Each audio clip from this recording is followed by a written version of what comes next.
Afternoon. Broussard hit lead off a good part of the season, and then Mike Papajohn was moved up there, but Papajohn hasn't been swinging the bat all that well and was put in the number 9 spot. We talked about Broussard in the earlier game. One of the smallest, probably the smallest player here in the College World Series. Stands 5'6", weighs in at 128 pounds. Fastball is bunted. Plimpton with a good play and makes it.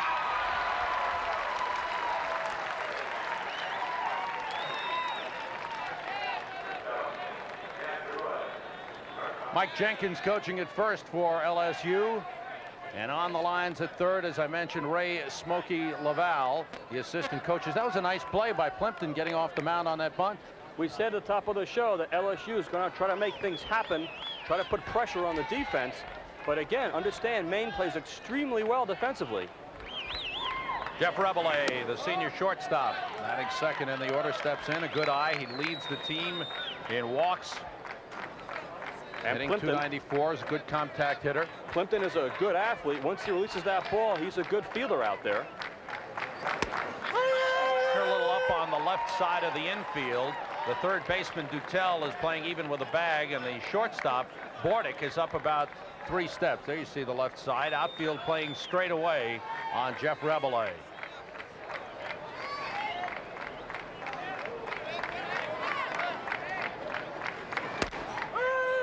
Slow windup by Plimpton. A long, slow windup. Good point, Sam. Obviously, part of his repertoire is to put a little bit of a hitch in his windup, trying to get the batter a little bit off balance. Now he has that good hard slider you just saw. 1-2 pitch bounce slowly wide of third. The shortstop Bordick, tough play, doesn't get there in time. Beaten out by Rabelais. Had the third baseman been able to cut it off, he might have had a shot at getting Rabelais. Mike Dutel is a freshman. He's got to come get that ball. You see he got in the way of the shortstop, Bordick. But the third baseman, on a slow roller, he has to slash across the infield. He's got to come get that ball at top speed. You'll see he sort of rounds this ball off. He gets in the way here. Here comes Dutel, sort of gets in the way of the shortstop. And of course, Bordick is tough on getting the ball out of his glove. As a consequence, Rabelais, who runs well, is safe at first. Now we'll see what LSU does to put the early pressure on. It's an infield single for Jeff Rabelais. The batter is Joey Bell. The leading home run man for LSU had 2 hits in Game 1 of the World Series. Fastball on the ground. Bordick off his glove into left field. Rabelais is around second but holds up as Gagne comes up with the ball and gets it back into the infield. Hard hit ball, but we'll wait for the official scorer's ruling on this one. It looked like a ball that was playable by the shortstop. It was most definitely playable. But Bordick, it appeared that he was thinking about the possibility that Rabelais might be going on the pitch and was actually cheating towards second base. As a consequence, his motion off the pitch was taking him the wrong way. That ball went back to his right, and he couldn't get his body in front. And all of a sudden, we have a rally, or a possible rally, going here for LSU. So Plimpton in some trouble. It's an error charge to the shortstop, Mike Bordick. Runners at first and second with 1 out. And the hard-hitting first baseman, junior Jim Bowie, the toothpick man, steps in. Fouls it. Now, we saw when LSU played against Loyola Marymount that Tim Liana had a lot of success in pitching Bowie down and in. Now, most of the times, the left-handed power hitter like Bowie is, you don't want to throw him down and in. That's his power scoop. But Bowie likes the ball away from him. If Plimpton throws him away, Bowie will most definitely go opposite field with him. Outfield straight away on Jim Bowie. Infield is looking for 2.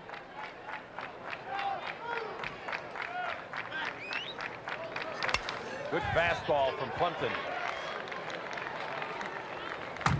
Jim Bowie leading the team in hitting with a .364 batting average, 16 home runs, 62 RBIs.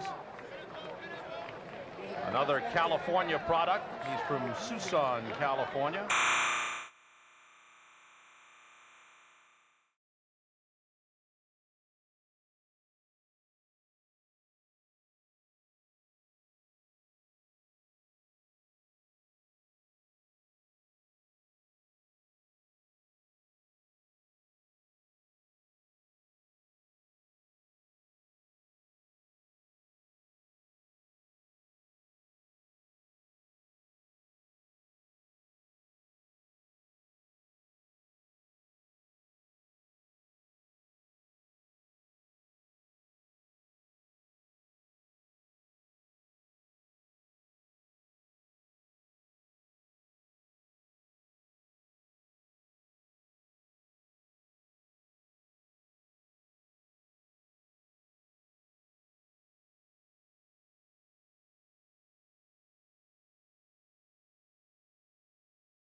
strike on a fastball. Bordick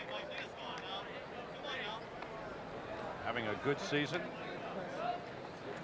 He played in the College World Series 2 years ago as a freshman and has improved steadily. You saw Lower bounce that curveball down in the dirt. And you see Rob Leary getting the signs from Skip Bertman, the head coach of LSU, who calls all the pitches. But Lower has great confidence in that breaking ball. Fastball is down low. Bordick with a good eye. He leads the team with 88 base hits. Stan Lower over the last 2 weeks was probably LSU's best pitcher. SEC tournament and in the regional as well. Hit hard, base hit for Bordick. First hit of the College World Series for Mike Bordick, as he went 0 for 4 of the game against Arizona in Game 2 of the College World Series. Rob Roy, who played in the College World Series in 1984 with the Black Bears of Maine, is coaching at first. Bob Whalen is the coach at third. The head coach is on the third base side in the dugout, Dr. John Winkin. And here is first-team All-America, Rick Bernardo. Look at those numbers. Outstanding season. And they had a fine game against Arizona. 3 for 5 with a home run and 2 RBIs. Good power to all fields. In fact, Jerry Kindle, the head coach of Arizona, after watching Bernardo, said, if we play Maine again in the series, we're going to walk this guy every at-bat. It's pretty high praise. And that, of course, with the double elimination tournament, is something that could happen. The double elimination tournament, where you're allowed 2 losses before you're out. A bit of a safeguard against maybe a bad bounce or a bad call here or there, or a bad break, like losing a fly ball in the sun for LSU in Game 1 of the series. Let's talk about that. The sun may be a factor today. Joey Bell is back out in right field. Oh, he's way back in right field. Now, in all fairness to Joey Bell, who had problems in that first game with the sun, LSU plays almost all their games at home at night. And the day games, right field's not the sun field. Breaking ball is fouled back. It's 1-2. Irv Brown is in the sun. Well, right now he's on the third base side in the shade. Irv, what do you see? And Sam, you guys are making an excellent point about the sun field. They do play 80% of their games at night. Yesterday at practice, Skip Burton worked all day. I shouldn't say all day, but he worked a great portion of the practice on hitting balls into the sun field. He doesn't believe in the glasses. He just doesn't think that people know how to use it. He worked very hard trying to get his people to just play the sun.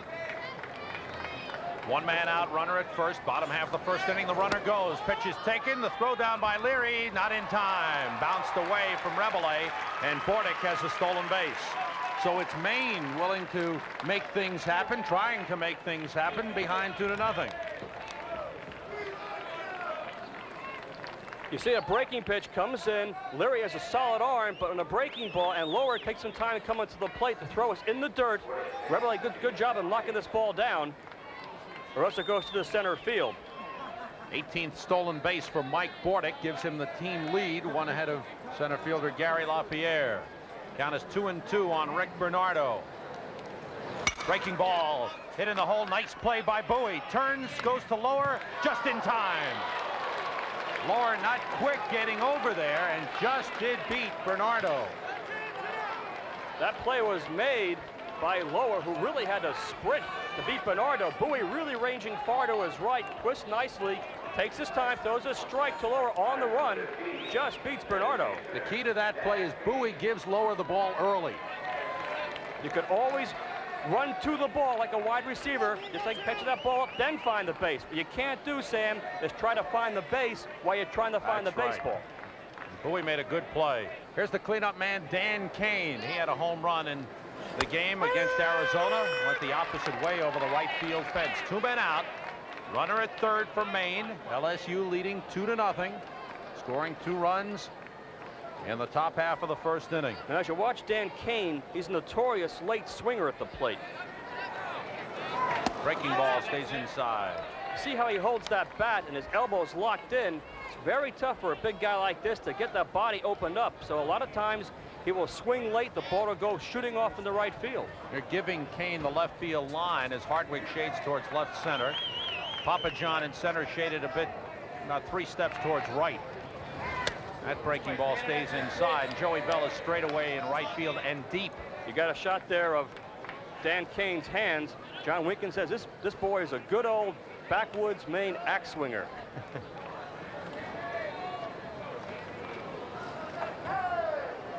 2-1 pitch to Cade. Fastball is low, and it's 3-1. Lower, working the corners. As we said, he'll throw the breaking ball at any time he has that much confidence in putting that curveball for a strike. Cain has 66 RBIs this season. 3-1 pitch. Check swing, gets past the pitcher. Tough play for Broussard. He makes it. The designated hitter, he pinch hit in game 1 of the College World Series, had a single and an RBI. And if you watched a couple of weeks ago on ESPN, he pinch hit against Florida State and had a huge monster 2-run home run. Pinch hit in the 9th inning. Sam, we have to talk here a bit about pitching strategy. As you mentioned, both teams have one loss, one more, and they go home. The question now with Plimpton giving up 2 runs in the first inning. See a nice, that hard New England slider to Faulkner. I'll get you on that. We'll come back to that, but this kind of game, the emphasis really is on at what point do you take out your pitcher. Because this is the kind of game that can really come back to haunt you during the course of the winter. A lot of it depends on what you have in the bullpen. Good fastball. All right, it's time to answer the question, what is a New England slider? A New England slider, from a batter's point of view, those cold 40-degree days up in Maine or in Boston. There it is.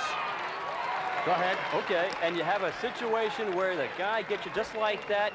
You see the ball all the way. The last second, it breaks like 3, 4, 5, 6 inches, and you get that ball off the end of the bat. And boy, do your hands feel cold, and they just It was our judgment that John McEnroe played outstanding.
Dan Etzweiler, the big second baseman, leads off the bottom half of the second inning for Maine. Etzweiler had 3 hits in the game against Arizona, each of them driving in a run. One was a home run in the opposite field. There's that little camera on the top of the umpire's mask.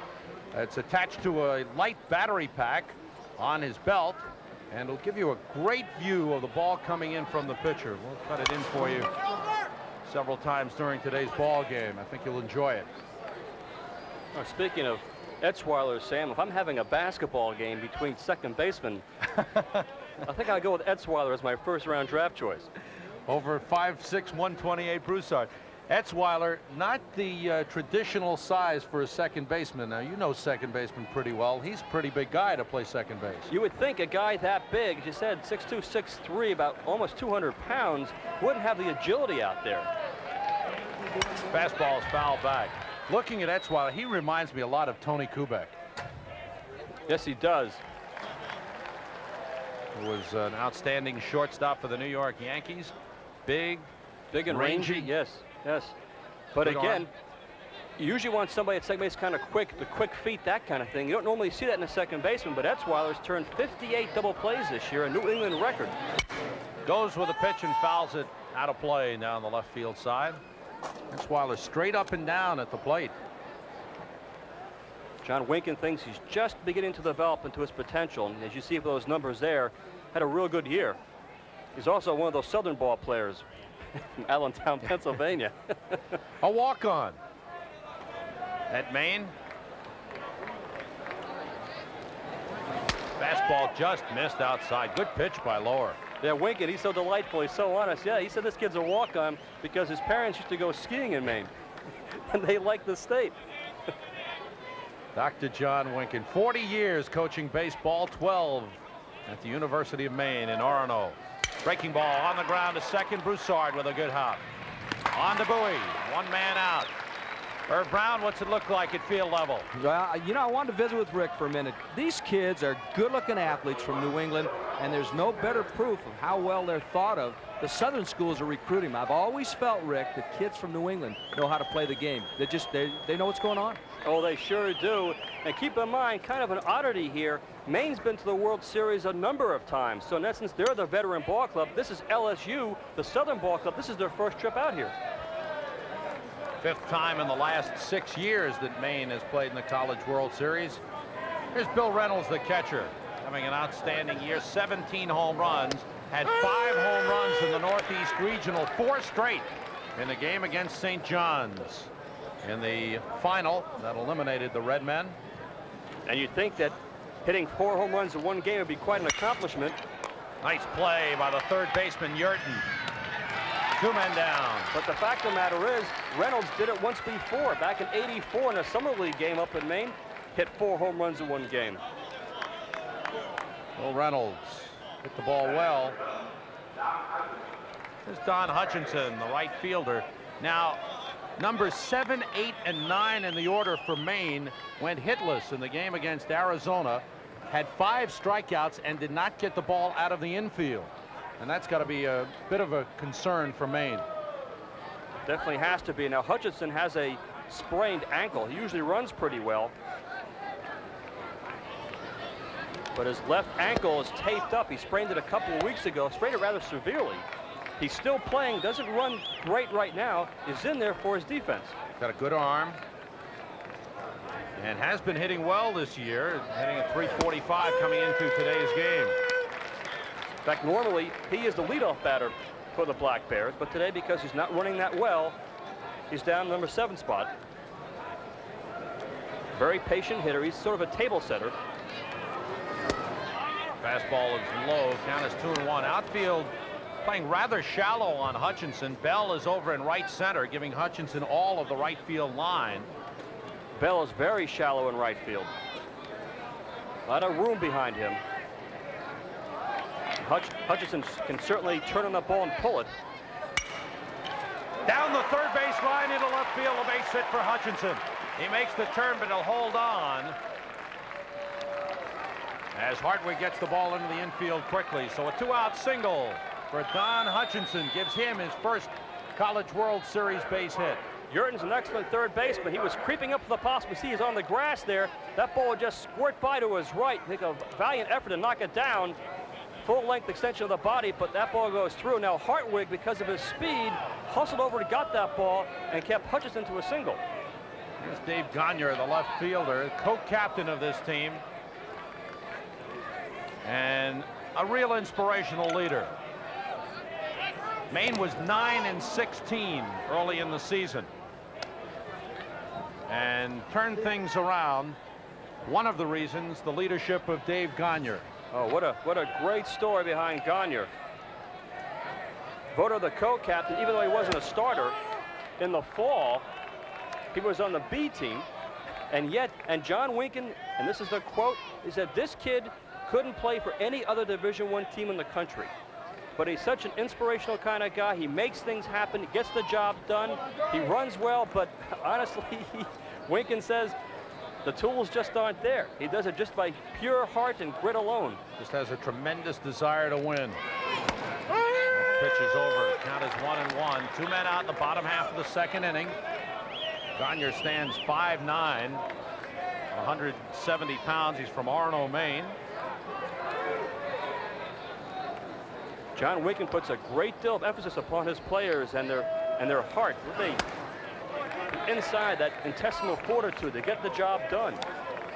He says, this kid, nobody's got a bigger heart this than kid Gagne. gets the job done. I don't know how he does it. He just does it. Pretty good year for him, hitting .335. Runner at first with 2 men out. Hutchinson doesn't have a big lead. He's holding. Good pitch by Lower. Good location on that pitch, and that is a key to Lower's effectiveness. Lower will keep the ball inside and out, but curiously, he'll throw the breaking ball inside and out. Now, he relies upon his fastball, of course, to set up the breaking ball, that good 3/4 arm deuce. Breaking ball foul tipped and held by Rob Leary, and Gagne is struck out. Sides retired. He bunted to lead off the first inning and was thrown out by Jeff Plimpton. Good fastball by the sophomore, Jeff Plimpton. Keep in mind that it's very warm here in Omaha, temperature in the mid-80s, and it's probably much hotter on the field. On the ground in the hole and into left field. Broussard with a leadoff single here in the 3rd inning. 3rd hit of the ball game for the Tigers of LSU. And the reason why I mention that is because the heat will take its toll on the pitchers. Plimpton, fastball. This ball just finds a little bit of a hole. As you saw, Dutel was up on the grass looking for that bunt. By being pulled in, that ball went right by him to his left. And Bordick was playing Broussard up the middle and not expecting Broussard to pull. Here's Jeff Rabelais. Singled and scored in the 1st inning. Now with a leadoff man on, Broussard with good speed. Let's see what LSU does. Broussard fakes running, and you notice everybody moving on the play. The fake bunt, the fake run. LSU making people react. LSU felt they have to get things going here. Now you'll see Broussard, that's the fake steal, takes a couple of steps and stops. Meanwhile, as you mentioned, Sam, Rabelais put the fake the bunt. So he's looking to get these guys in motion. If you can get the defense moving in the infield, things can really happen out there. Broussard with good speed. Excuse me. Sorry, outfield is playing straight away on Rabelais. And LSU feels that Plimpton takes a little too long to get to the plate with that ball. He's one of those guys with a pretty good sized leg kick. Slider, the check swing by Rabelais. He was upset with that. Remember, when Plimpton goes from a full windup, he likes to have that little pause, that hesitation in his windup. It's part of his deception. But obviously, with a man on base, particularly a runner like Broussard who runs well, he can't go with that. A little chat between Plimpton and Reynolds, not in front of the plate. Rabelais, good man with a bat, makes good contact. He's got a good eye. Count is 0-2. Temperature at game time was 86 degrees. Bright sunshiny day with a light wind blowing.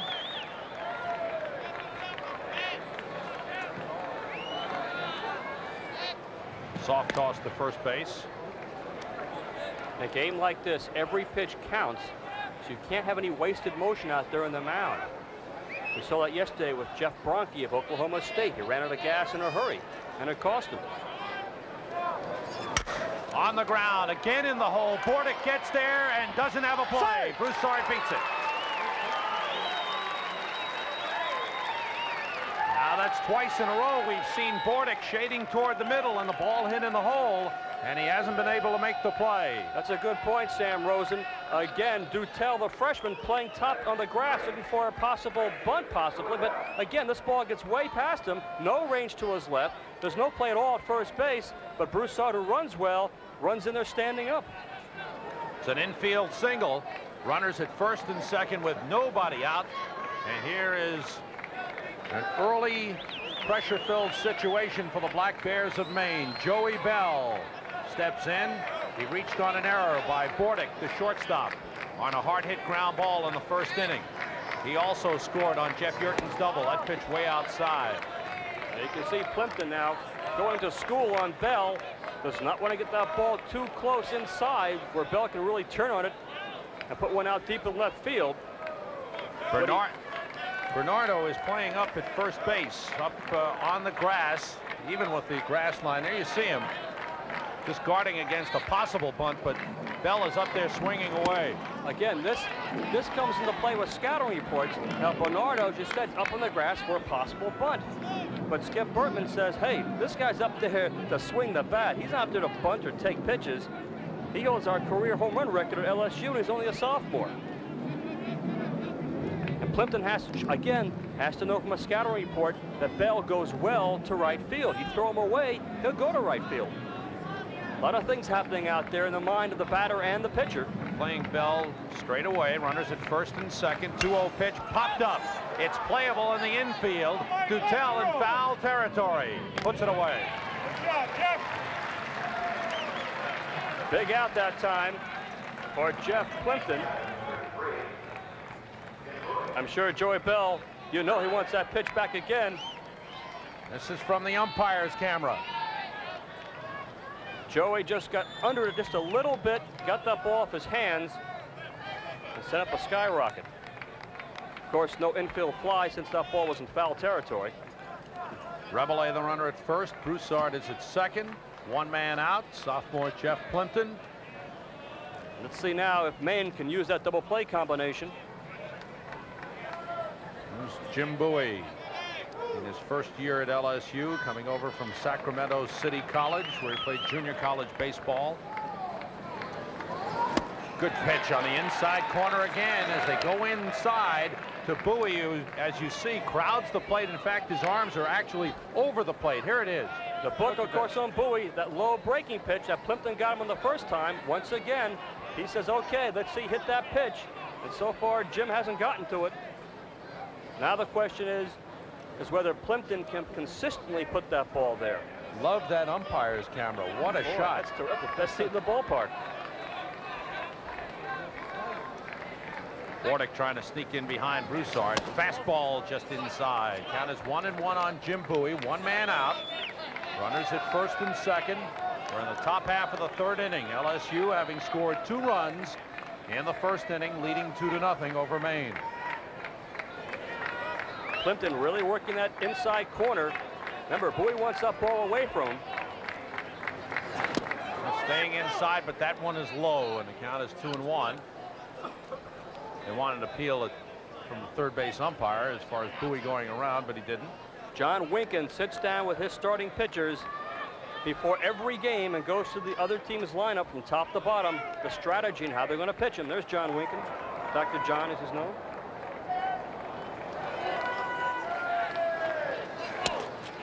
Now that time is interesting. Reynolds, the catcher, set up outside. That pitch was way inside and low. You see the catcher puts the ball in the inside corner. That ball comes way inside.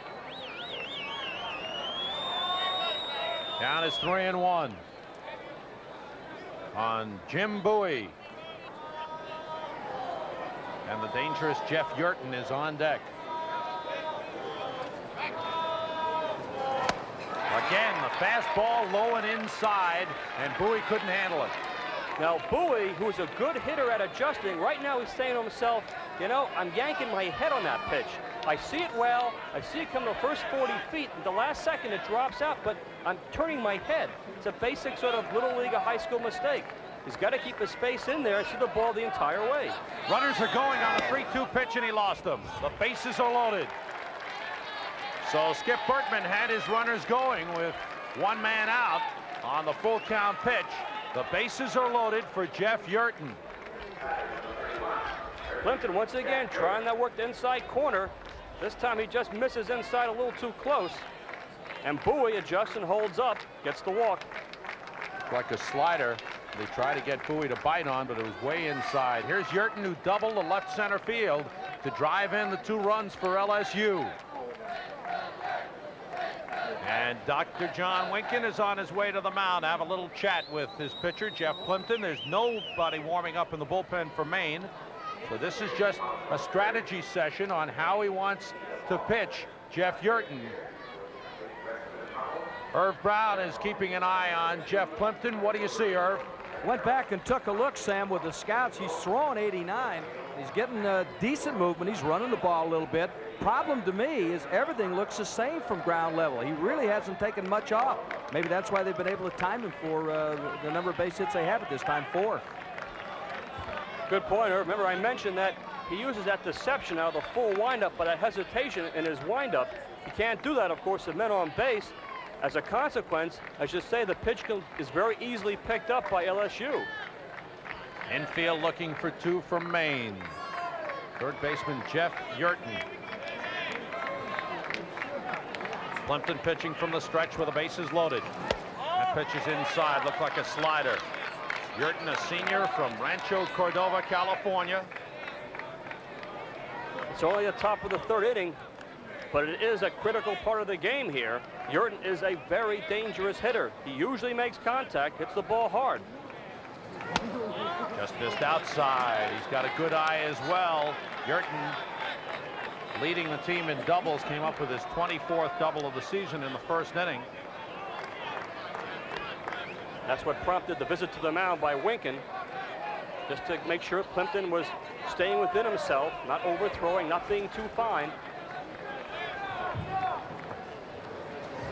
That pitch on the inside corner at the knees, a fastball. Broussard at third base is trying to shake up Plimpton by dashing off third base as Plimpton goes to the stretch.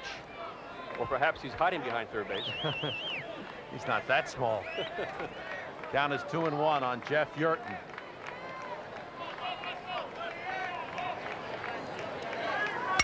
On the ground. Etzweiler can't get there. 1 run is in. Around third is Reveille, and coming in. The throw is not in time. 2 runs are in on a base hit by Jeff Yurton, and LSU leads 4-0, and Yurton has all 4 RBIs. Plimpton did his job here. He got Yurton to hit the double play ground ball. The problem is that the infield here is very hard. And you see Etzweiler just can't get to it, even though he's 6'3", but that was the ground ball they wanted. It just went about 2 feet to the far side of Etzweiler. You see Reveille, a nice slide at the plate, just gives nothing at all to Reynolds to tag, and he gets that just with his leg and his hand to make sure. Pretty good throw by Hutchinson in right, but Reveille's in there. Runners at first and second. Still only 1 man out, and the catcher Rob Leary steps in. LSU leading 4-0, and now warm-up action is beginning in the bullpen for Maine. Steve Lubier, number 24, is getting up, a right-hander. Slider goes down low to Leary. Now the question is, with a 4-run lead, again, holding your breath, at what point do you make a move to your bullpen? It's getting close. Lubier, the right-hander.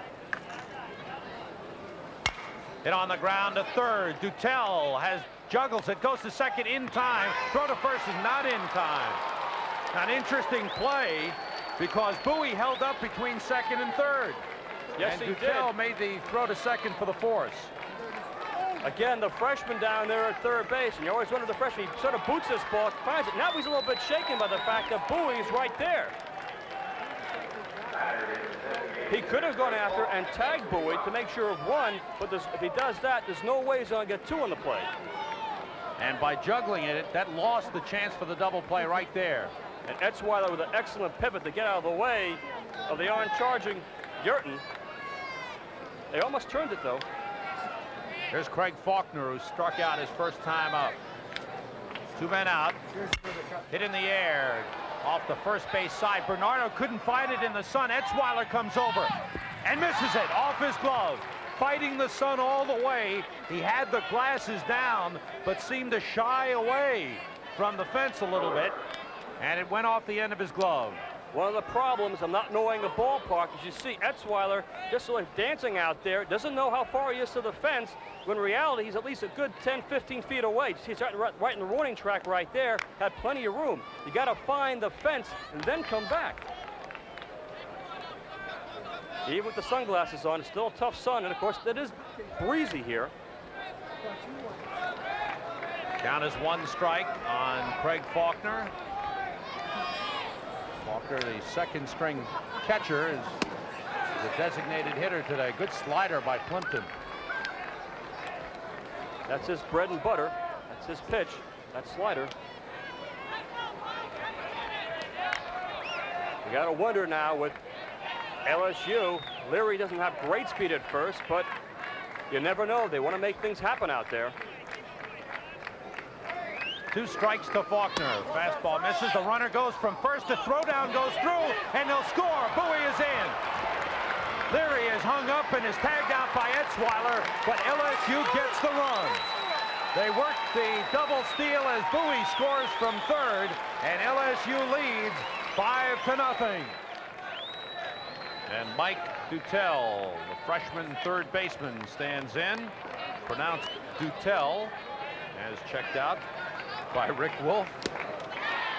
Behind the batting cage, we've heard Doodle, Dutil, Dutel.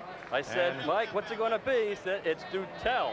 And it's funny because he grew up around the block from Dr. Winkin's in-laws, and John said he's known this kid since he was in Little League, and he says it's Doodle. He hasn't been able to pronounce it yet. 2 strikes on Mike Dutel, the freshman third baseman, who started the season in center field. And again, at that point in the season when Maine was 9-16, he came in to play third base. LaPierre went from left field to center field. Gagne went into left, and Maine started to click. Good breaking pitch from lower, just missed. Excellent pitch. And you got to wonder, you know, Coach, it's always tough coming to the College World Series. It's particularly tough when you're a freshman. And Dutel's been busy today. He's been on some key plays already. That fastball rides high, and the count is full on Mike Dutel here in the third inning. But Winkin says, hey, I don't care if the kid's a freshman. Either he can play or he can't play. If he can compete, he'll compete. Maine is down 5, but if anything, they learned in game 2. It's not over till it's over, huh? Till it's till the last batter is out. As Arizona won it with 2 outs in the bottom of the 9th. He lost him. Good work by Dutel, working the walk, leading off the bottom half of the third inning. Go to the top of the order, center fielder Gary LaPierre stands in. And now Jeff Rebole, the shortstop, and the team leader out there on the infield, comes in and says, hey, look, Stan, just throw strikes, my friend. Let us handle the ball out here. The last thing you want to see your pitcher do, of course, with a 5-run lead is walk the leadoff batter, particularly when he's the number 9 man in the order.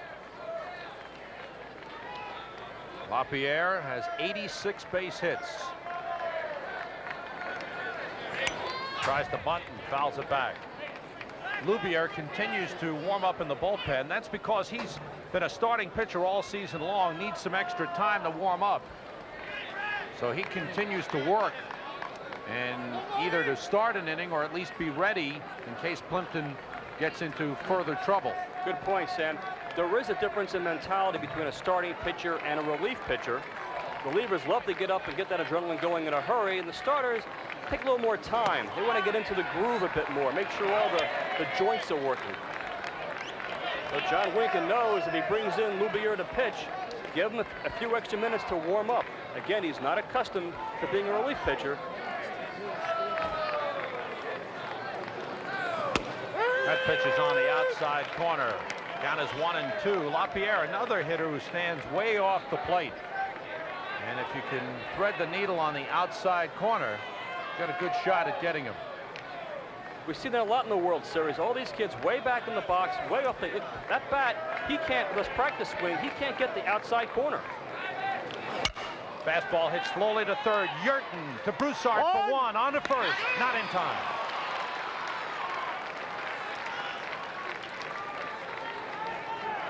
They get the lead man. There's 1 man out. Broussard turning it over. That's Rebole, the shortstop, who liked the play by Yurton as he talks to him. There's the third baseman. Yurton, nice play, nice turn by Broussard. But you see, he threw that ball off bounds, and when you do that, you get no zip on that throw over to first base. And of course, LaPierre runs well. He's safe by a hair at first. The shortstop, Mike Bordick.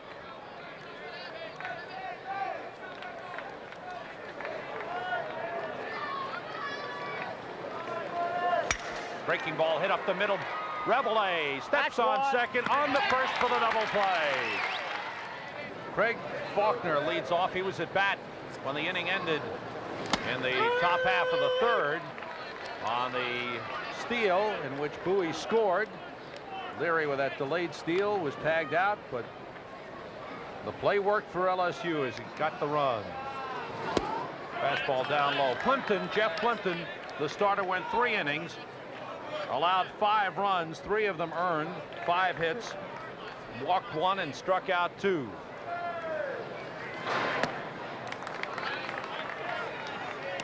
LSU 5 and Maine nothing as we go to the top half of the 4th inning. This game to be followed by Oklahoma State and Indiana State. Those 2 teams trying to stay alive in the College World Series. Loyola Marymount, Arizona, Miami, and Florida State winners in the first round. Keep in mind that Loubier is normally a starter, and starters are different from relief pitchers. They take time to get into the game. In fact, when I was coaching, I always wanted my starting pitchers to really break a sweat in the bullpen. Too many times a kid comes in the game and psychologically they feel that, well, if I really throw hard in the bullpen, I'll have nothing left of the game. But the fact of the matter is, you want to be really throwing hard in the bullpen, so by the time you get to the mound, you're already throwing strikes and hitting the corners. Rob Hartwig bunted his last time up, and it was caught by the third baseman Mike Butel. Leadoff walk to Craig Faulkner here in the top half of the 4th inning. And starting pitchers usually have problems in their first inning. So although it is the 4th inning of the game, it's the first inning for Loubier. Faulkner is not a threat to run. A big guy, 6'5", 230. He's a good-sized brute down there at first. Wonder how he escaped the football coach's attention. No, they may be watching him. He's got some power, that's for sure. Steve Loubier. Loubier has to get ahead of the batters. As I said, his big pitch is that drop curveball, but he can only throw it to be effective when he's ahead of the batter, and so far he's falling behind. Faulkner fake going. Pitch over for a strike to Rob Hartwig, the speedy left fielder. Made an outstanding catch in the first inning.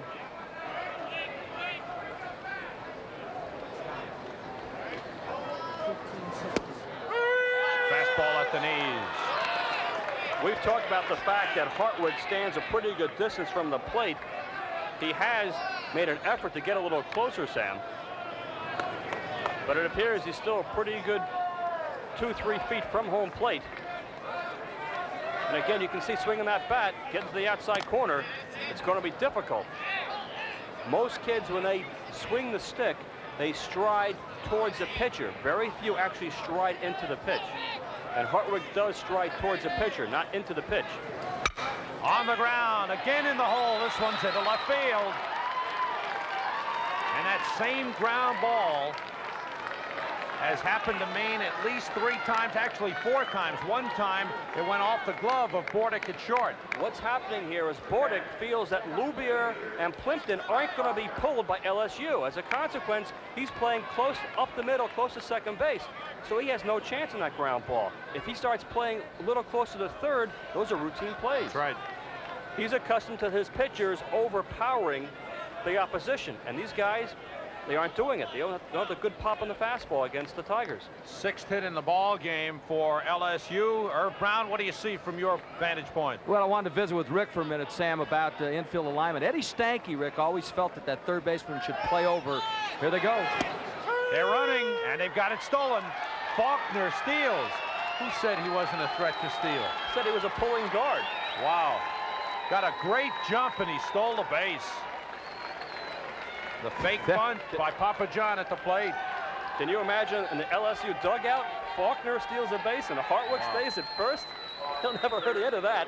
Great jump by Faulkner. Again, the play was made because Papa John squared around. So Maine felt that, gee, look at sacrifice bunt time, and they all forgot about Faulkner. Now, let's see the speedy Hartwig at first. Let's see what he does. He's the leading stolen base man on the team with 29. He loves to run. Well, if he steals and Faulkner steals home, then I'll really be impressed. He's going.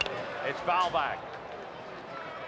Going back to the game plan, LSU, Skip Bertman said we must put the pressure on the other team. We must see if Maine can stop us offensively. We're going to run, we're going to fake bunts, we're going to fake steals, everything. And they're doing it. Mike Papajohn, his superstition today, all the starters, including the pitcher, putting a slice of lemon in the left cheek, a slice of lime in the right cheek, a half hour before game time. A very superstitious man. He broke the superstition against Loyola Marymount, went to raisins in their Gatorade, and it didn't work. So he was very upset about that, and he's gone back to the lemons and the limes in the cheeks. Superstitions work well, particularly if you can hit. Good pitch on the outside corner, struck him out. Papajohn is struck out, one man down.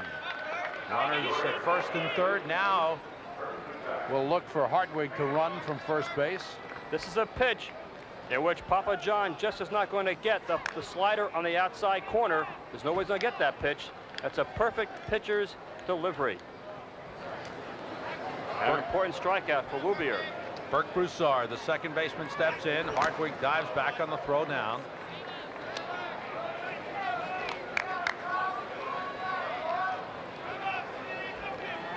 Hartwig with a good lead at first. He's going. Pitch is taken, and the throw goes through. Hartwig has the base stolen this time. The man at third does not go. Faulkner holds. That one went through and almost went into center field. The shortstop Bordick getting there just in time. Real confusion by Maine this time. When Rebele fakes the bunt, Etzweiler has to go to first base to cover. As a consequence, the shortstop Bordick wasn't at second base in time. Actually caught that ball behind second. If Faulkner could run or runs better, he could have scored easily in that play. Just confusion out there by the defense, and LSU was causing it. Now Maine brings up the infield halfway with the runners at second and third. One man out. On the ground slowly to second. Etzweiler comes to the plate. Not in time. And it's 6-0 LSU. As they continue to run well on the bases. The big guy, Craig Faulkner, scoring on the infield grounder. Etzweiler made a nice play in this ball. Took the short hop. Perhaps he'd been playing a little tighter on the grass. Could have gotten this ball sooner. That's a tough up out of his glove. Decides to go home, and he just misses Faulkner with a nice slide for a big man. Just got in there. 6'5", 240 coming at you there, Sam. That's a lot of base runner. 6-0. Runners at first and third for Jeff Rebele. On the ground to third. Doodle has got his man caught off. Runs Hartwig toward the plate. Now it's Reynolds running Hartwig back towards third.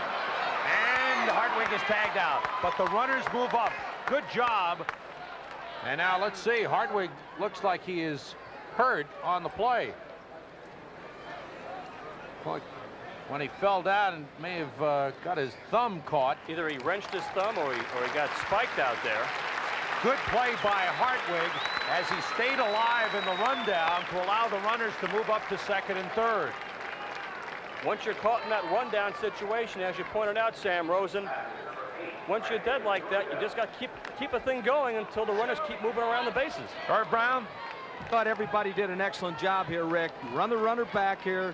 Make sure you tag them both. In this case, you don't have to. But look at the sportsmanship of Reynolds.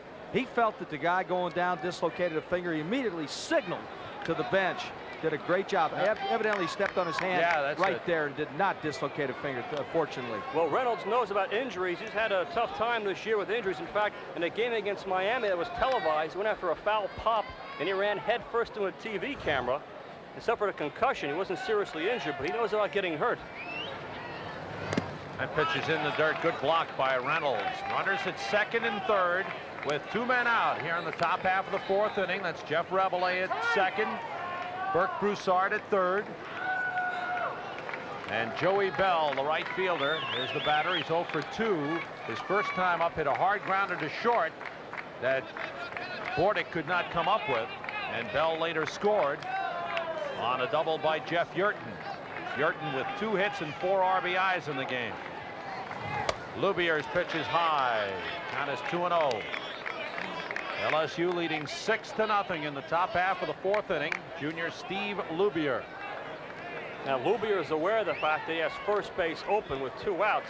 He knows how good a hitter Bell is, and Bowie on deck has had a tough time so far in the series. Pitch is foul back. Bell's thinking he wants that fastball back just one more time. Has a twin brother Terry on the team. But Terry doesn't play all that much. Both excellent students. Joey turned down a football scholarship at Notre Dame, played LSU, played baseball. Chance to pick up 2 more runs for LSU. Breaking pitch is down low. It's 3-1 on Joey Bell. A 3-1 count on Bell. The last thing he wants to do here is serve up a really fat pitch. He's going to be very careful and try to get Joey to chase a bad pitch. After all, he does have first base open. Yeah, but you have Big Jim Bowie, the left-handed hitter, on deck. The fact that Bowie is left-handed and that Lubier is right-handed doesn't make much difference right now because Bowie's having his problems at the plate. Fastball fouled at the plate.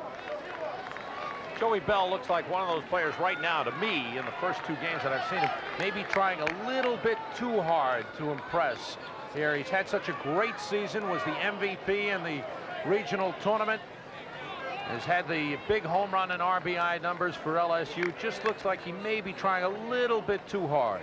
Yes, he said he is a bright kid. He may be thinking too much up there, putting a little too much pressure on himself. Needs to relax a little bit. He's got plenty of talented teammates. He's have to carry the ball club by himself. Full count pitch to Joey Bell. Got him. So Lubier gets out of it. Rick Bernardo leads off for Maine in the bottom half of the 4th inning. The Black Bears of Maine were up 7-0 over Arizona in Game 2 of the NCAA College World Series. Lost at 8-7. Here they trail 6-0.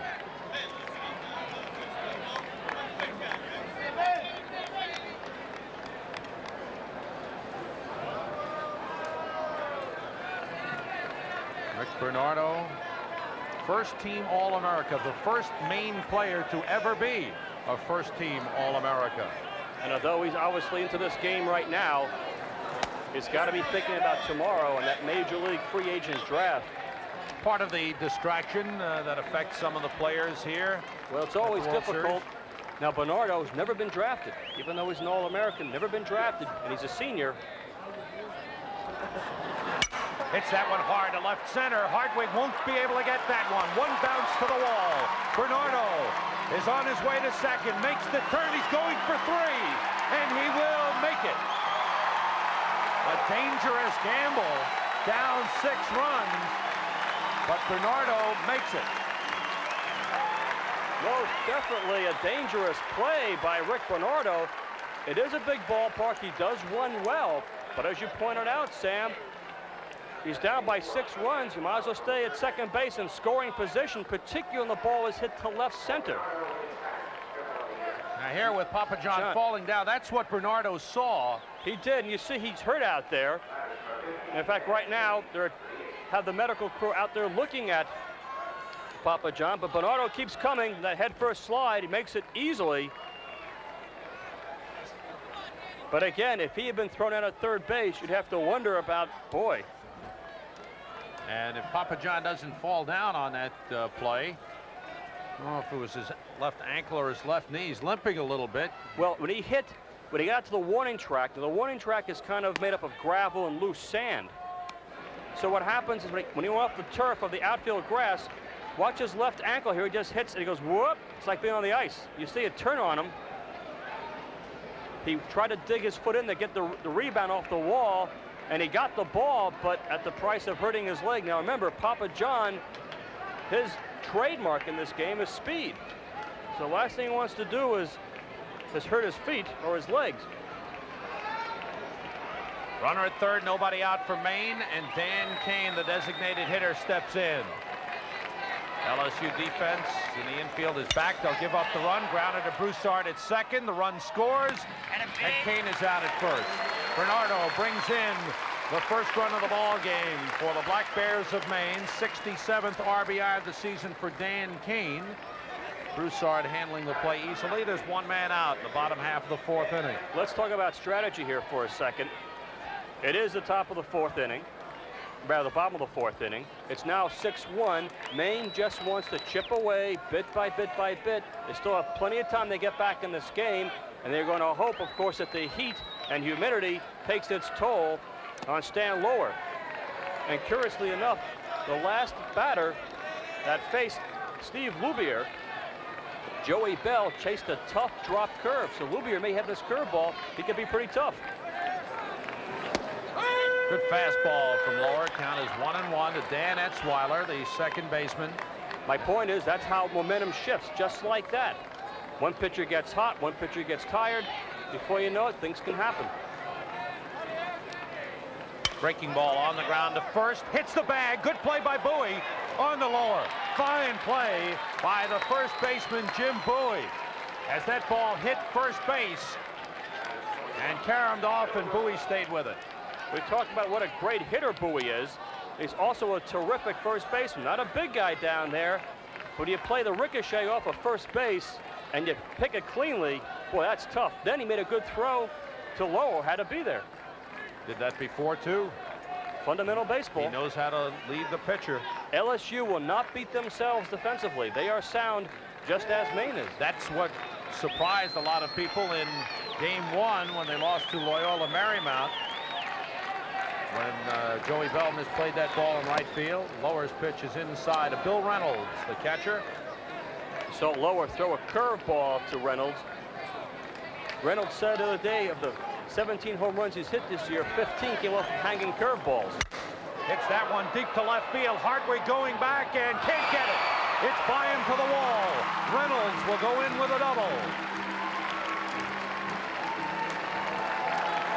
Bill Reynolds hitting that curveball hard.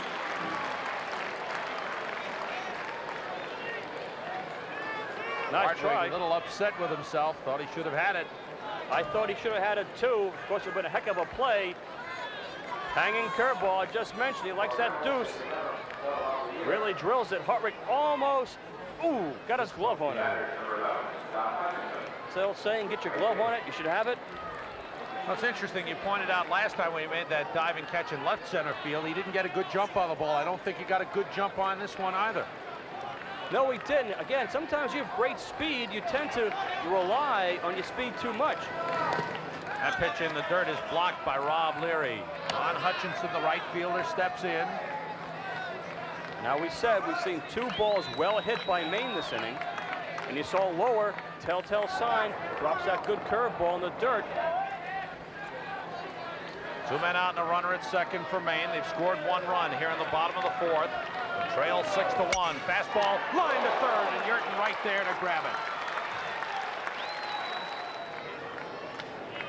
Jim Bowie steps in. He scored a run on that delayed steal earlier. Now keep an eye on Steve Loubier and that big drop curveball. That pitch is at the knees. Count is 1-1. Herb Brown. Well, you talk about a game of inches, fellas. 6-4 in hits, but everything that LSU has hit today has had eyes. Hutchison's ball was a rocket. They've hit the ball every bit as good as LSU. They're down 6-1. Bowie takes ball 2. Herb Brown makes a good point. It's a 5-run lead for LSU, but I saw 3 rockets at last inning by Maine. It's going to get pretty interesting. Maine has got those good hitters up top of the lineup.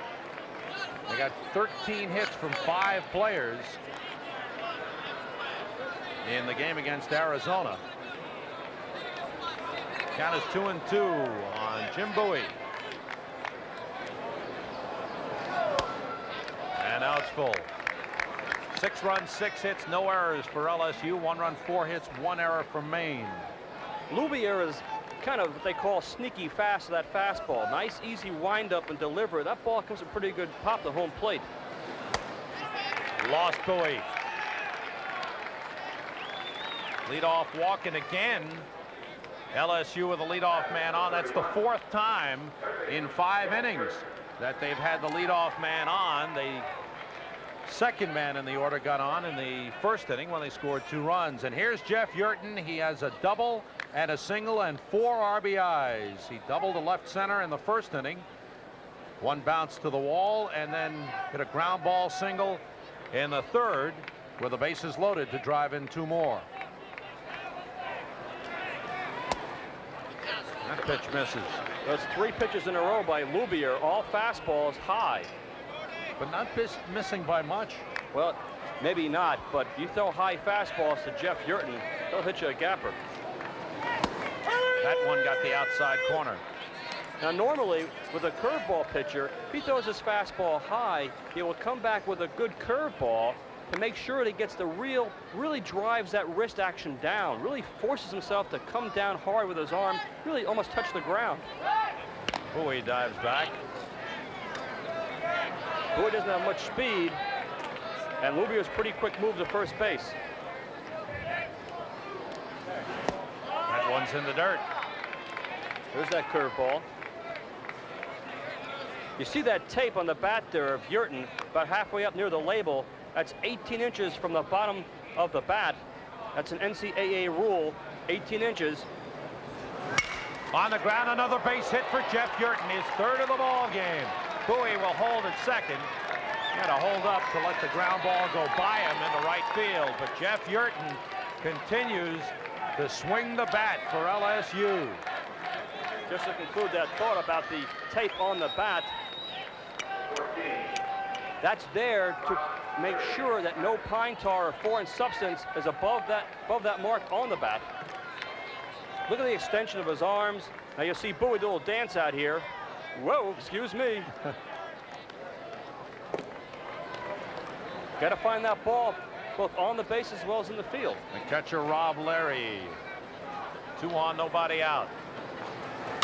Hit hard, but right to the second baseman, Etzweiler. On to Bordick, 1, double play. Perfect double play ball. And Maine turns it over, a big one. 2 men out and a runner at 3rd is Jim Bowie.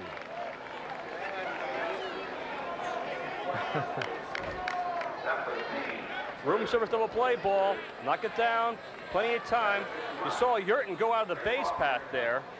Most of the time, a runner would go right into second base and try to knock the shortstop or second baseman off his pins. But that time, he got there so fast that Yurton was smart, got out of the way.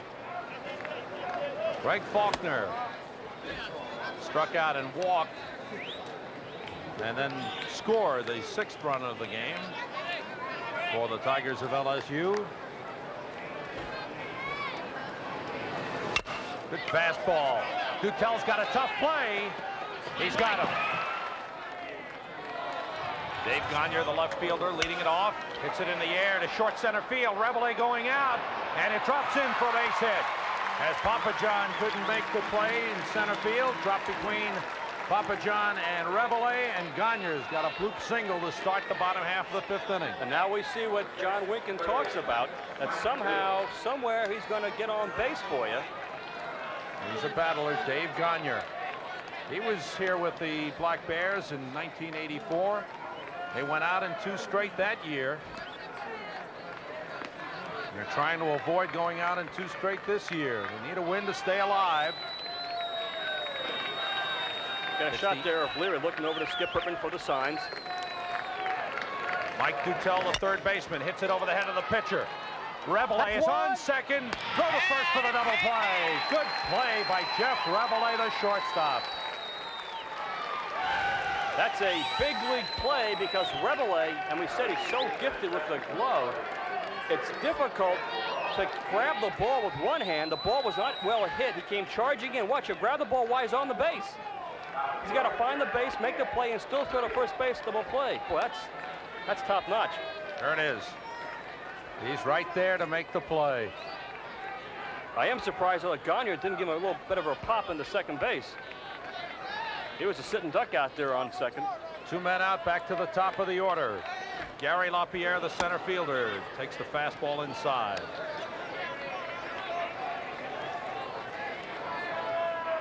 Bullpen keeps working, because I'm sure Bertman was aware of the fact that last inning, 3 line drives, well hit off of Lower. But pitcher's best friend, the double play ball, makes you look awfully good. Neither ball thus far this inning has been hit hard. The bloop single and the ground ball over the head of Lower. But of course, Bertman taking no chances. His short man, the pen, is Barry Manuel. Throws extremely hard.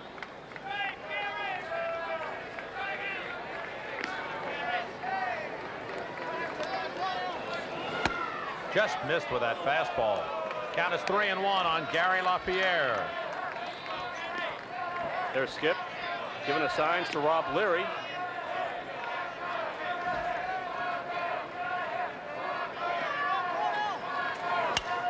Slider pop foul behind the plate. Leary coming back, but it's back in on the screen. And Leary grabs it coming down. You saw that towel behind Rob Leary. Now, so far, no opposing coach has said anything to Leary about the fact that he has that towel back there. But I must say that if I were coaching, I would make a trip to the home plate umpire, Bill Rosenberry, and say, hey, wait a minute. Just because this kid sweats a lot doesn't allow him to have a towel in the back of his uniform. In fact, the fact that he sweats, if it hurts his play, so much better for my ball club. Well, nobody's questioned it as yet. Nobody's questioned it as of yet. Full count on Gary LaPierre with 2 men out in the bottom of the 5th. Missed. Second walk allowed by Stan Lower. He's had pretty good control. Didn't miss by much on that one, though. A little upset with himself. I'm sure he is.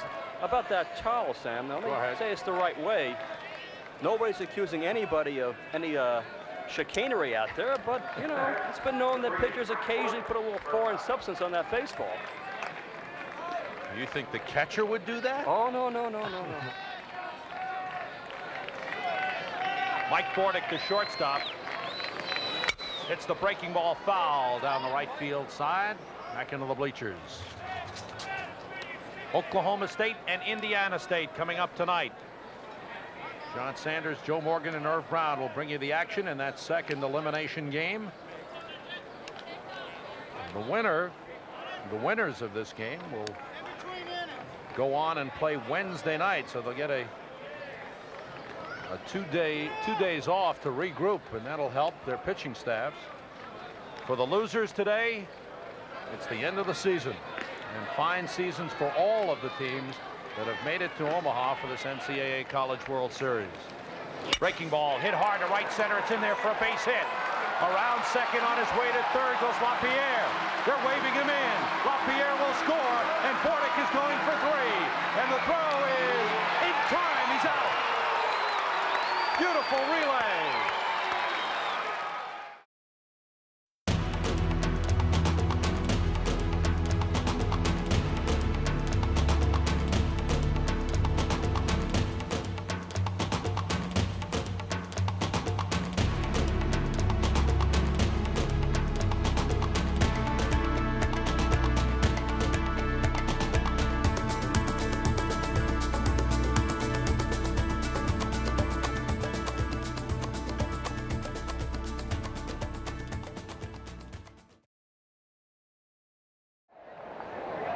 Six to 2. Maine trying to fight their way back into the game. They've gotten runs in the 4th and the 5th. Top half of the 6th inning. Rob Hartwig leads it off. The left fielder, the speedy left fielder, coming in against Steve Lubier, who came on in relief of the starter, Jeff Plimpton. This is Lubier's 3rd inning. He came on to start the top half of the 4th. Plimpton went the first 3, gave up 5 runs, 3 of them earned. And once again, Dutel is in tight at third base. And as Irv Brown mentioned earlier, it is a game of inches. And Bordick, the shortstop, keeps cheating over to second base. And he cannot make that play in the hole because there's too much room to cover. And a lot of ground balls have found their way on that seam. Missed low and outside. 3-1 on Hartwig. This is a guy you don't want to let get on base because he's got a lot of speed and will steal the base. And as we've said before, make things happen for LSU. Missed. Hartwig walks. And now Maine will have to react. And as a coach, you can really feel for John Winken right now. He just saw his team run into the third out at third base. Now he sees Loubier walk off the leadoff man, who has great speed. Things are not going well right now for Maine.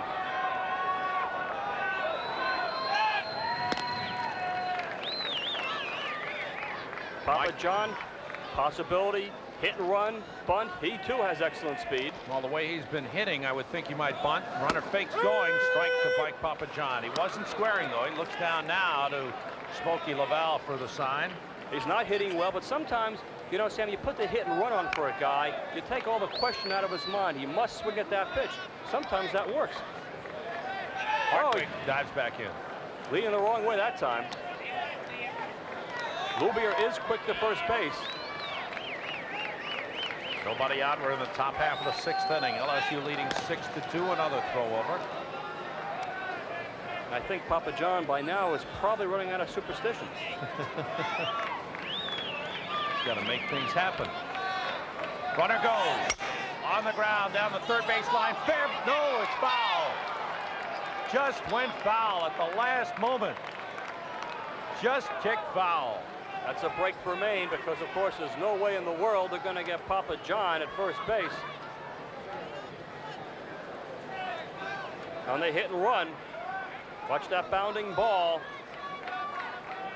It's fair now, but it kicks foul. Pretty close, though, Sam. Very close. Pretty close. Going over the corner of the bag. Count is 0-2 on Mike Papa John, the center fielder. He is 0 for 4 thus far in the College World Series. Michael Plato Papa John. Choking up on the bat now with 2 strikes. Hartwig's going again. Pitch is taken. The throw down is not in time and goes into center field.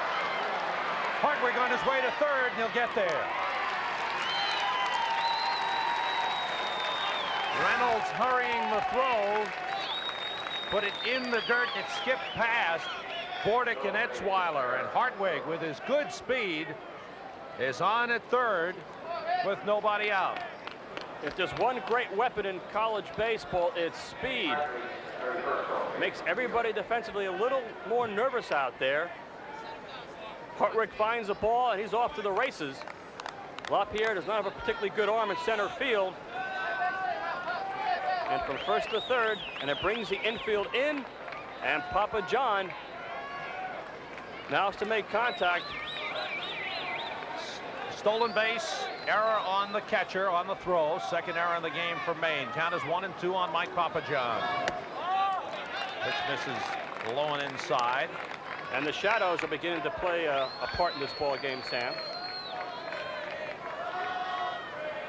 Get a shot there of the shadows coming into play. Early evening shadows. It's now a little past 5:45. Local time. Papa John goes down swinging. A good pitch by Loubier. There's one man out here in the top half of the sixth inning. Let's see if Broussard will do something here with a runner at third. He'll put anything on, maybe a squeeze. He handles the bat very well. LSU has made it very apparent to Maine they can't take anything for granted. It's very tough to play a solid defensive ball game when you're always looking for something to happen out there. Loubier pitching from the stretch. Good fastball on the inside corner. Now the Maine infield is not in on the grass. They're actually closer to halfway, and the last time on an infield out or an infield ground ball, Etzweiler's throw to the plate was not in time. A run scored from third. On the ground is short. Bordick juggles it, has to go to first. The run scores. There's 2 men out. Sam, that's an excellent point. The fact they're playing off the grass, they have to know that Hartwig can fly. Any ground ball hit anywhere he's coming, no questions asked.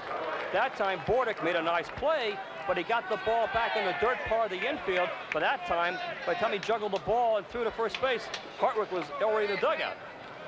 RBI for Burke Broussard. Here's Jeff Rabelais, the shortstop, who has been outstanding in the field this afternoon. LSU leading 7-2. We're in the top half of the sixth inning. Rabelais also is 2 for 3 in the ball game. Good pitch on the outside corner. The breaking ball from Louvier. That's his pitch. That big curveball comes over the top. It's one of deception as opposed to one of fear.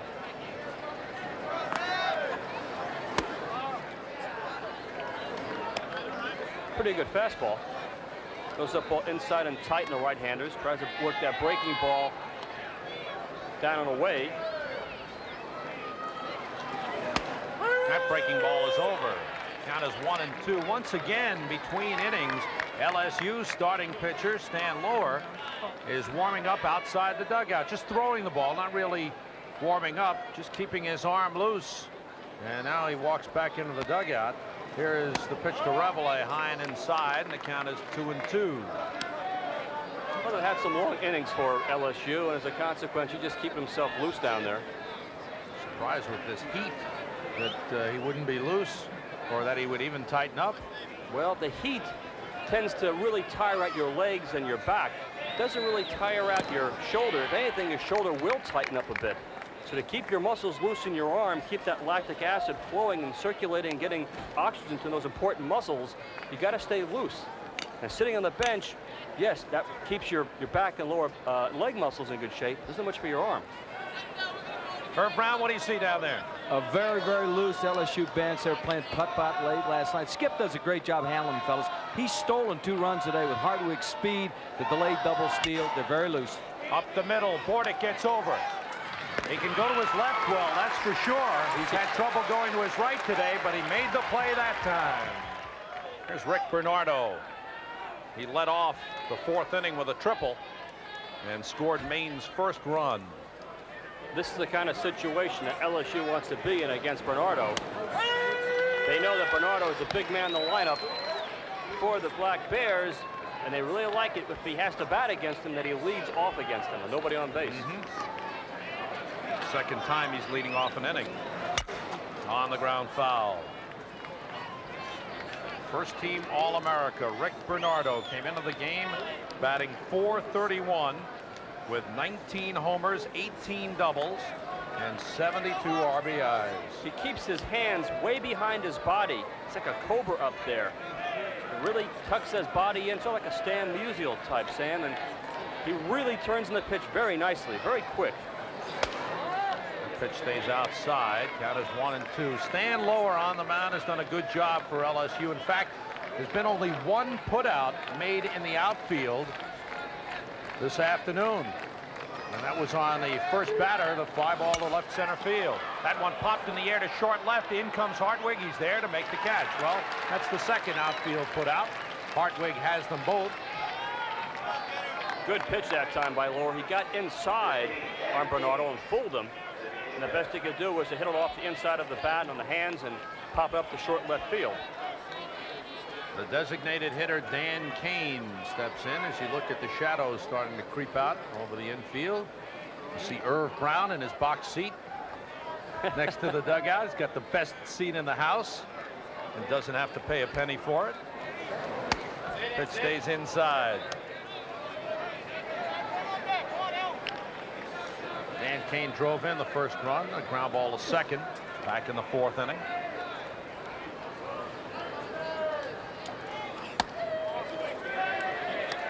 Couple of mistakes by Maine have been costly in the game. Well, there have been mistakes, but they've been put under pressure by LSU, and they're just hustling out there on offense. Well, I think the base running mistake last inning hurt them as well. Yes, it did, but again, you can't really fault a kid. Sure, it's good baseball sense to stay at second base, but gee, you know, if you're going to hustle, okay, hustle. 2-1 to Kane, fouls it off, swinging late on that fastball. It's like talking with Ron Fraser of Miami about the fact that his kids are always trying to put pressure on the other team. I said, well, hey, Ron, what happens if a kid gets thrown out taking the extra base? He said, that's all right. I want him to do that. But that's okay when maybe you're down a run. You know, if you're down a run, it's one thing. But when you're down 4 runs, a little wider margin, you've got to take every opportunity to get back in the game. When you've got Bernardo coming up, you've got to know your situations. Breaking ball hit to right field, down the line, slicing into the corner for a base hit. It goes to the wall, and Kane is on his way to second. Kane holds up, and this time, right fielder Voigt had trouble picking up the ball, but Kane, playing it safely, holds at second. Kane hits that ball well to right field. Now, he does not run particularly well, so he's just glad he got to second base.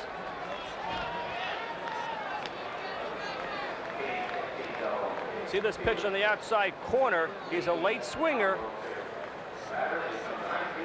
And you see, he just puts the bat on the ball and just keeps slicing away out there from Voigt.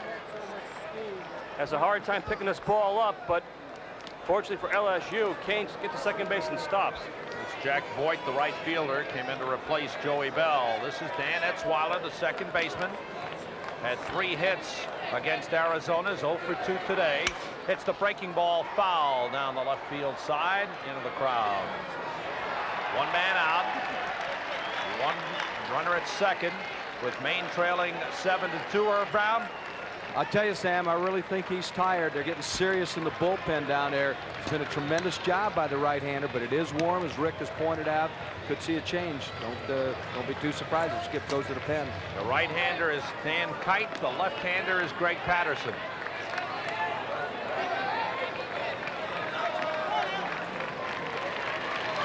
Outside to Etzweiler. 7 hits in the game for Maine, 7 for LSU. The Tigers leading 7-2 here in the bottom half of the 6th inning.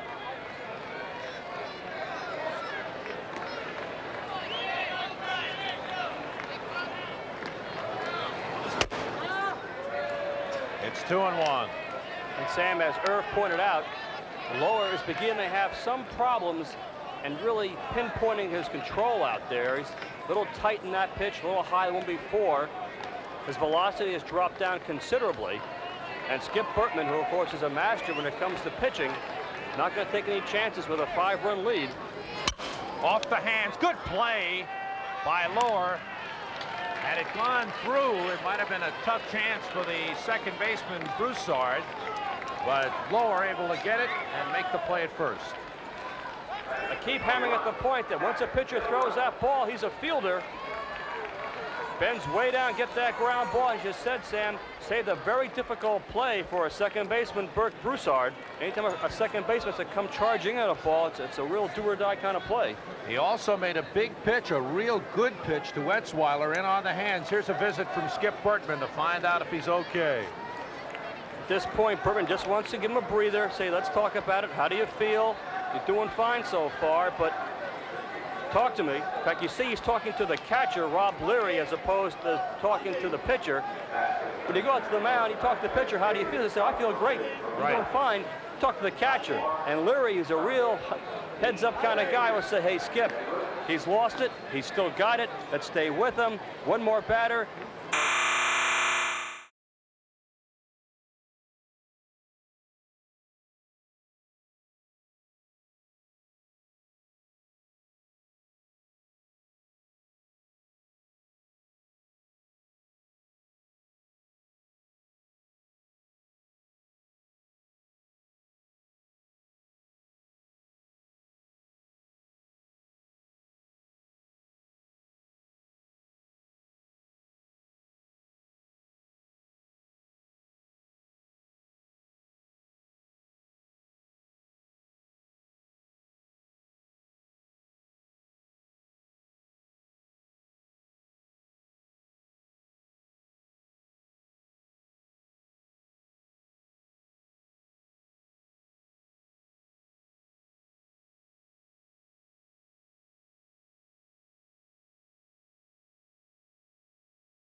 Freshman right-hander from Pittsburgh, Pennsylvania, making his 22nd appearance of the year, 16th in relief.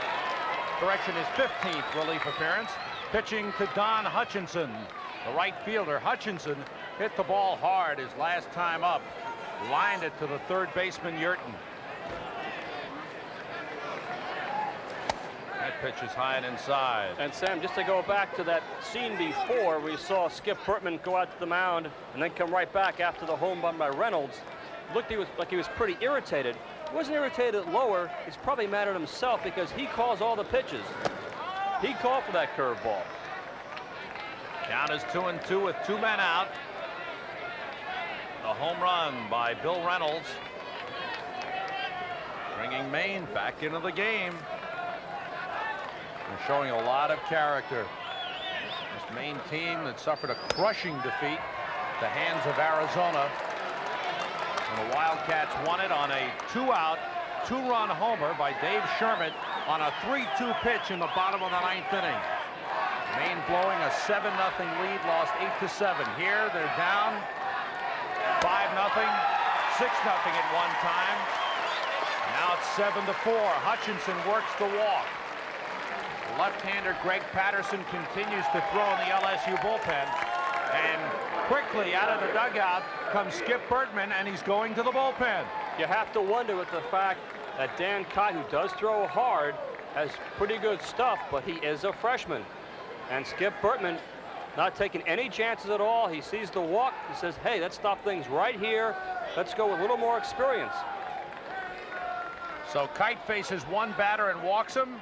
And Greg Patterson, a sophomore from Gonzales, Louisiana, is coming into the game. Runner on first with 2 men out here in the bottom of the 6th. The left fielder, Dave Gagne, had a bloop single. His last time up.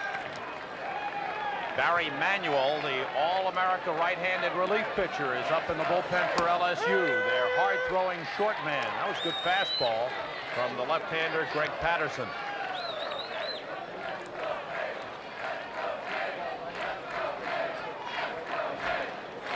Breaking ball hit in the air down the right field side and slicing back into the crowd.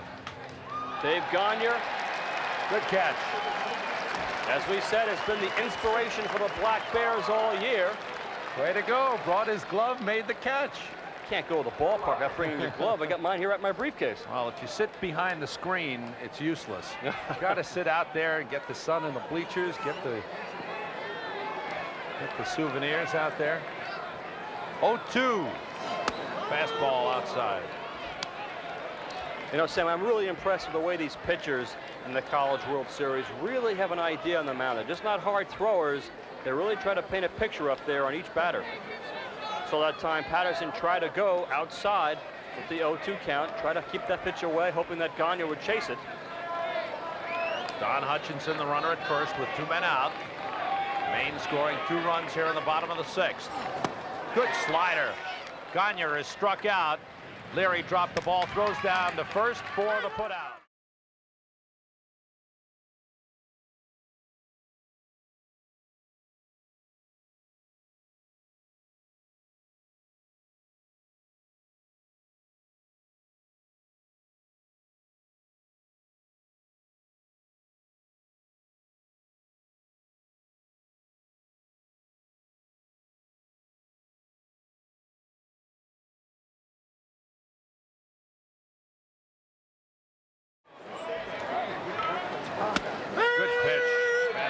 Inside corner.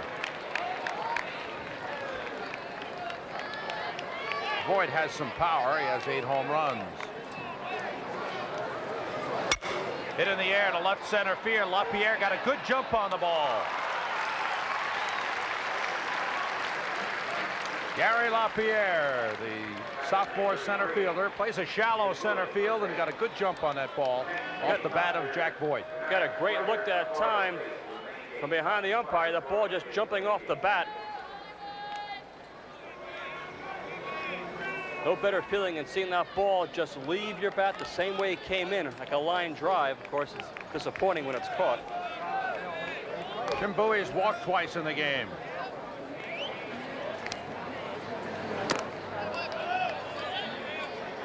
I have a feeling Mr. Bowie is going to have dreams about seeing that low inside curveball.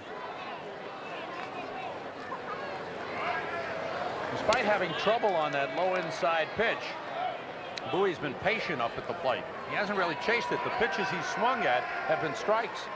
He just hasn't been able to make contact on either the fastball or the breaking pitch in on the knees.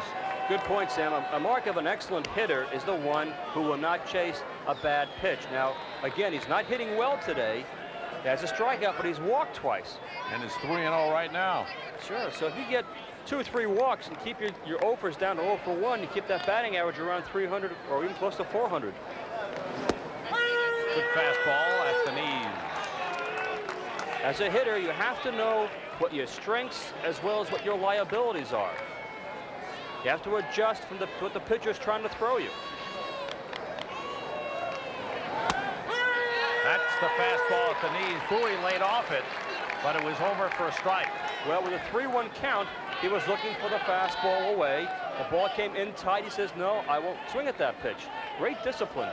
Well, let's see what Lubier gives him. 3-2. Hits it hard to the second baseman, Etzweiler. 2 men out. There's a 4-3 in the book, but it's a one-hop line drive out to the second baseman.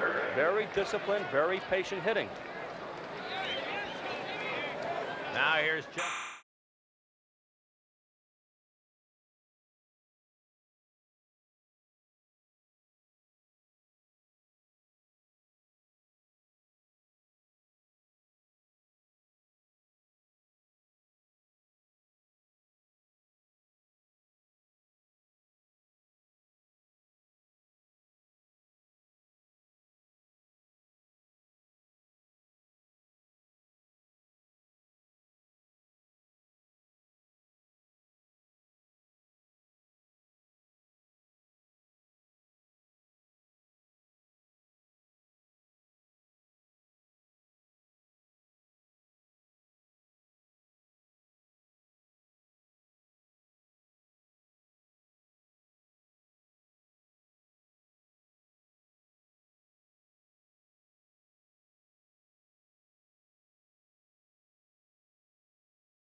And that ball is way out of here.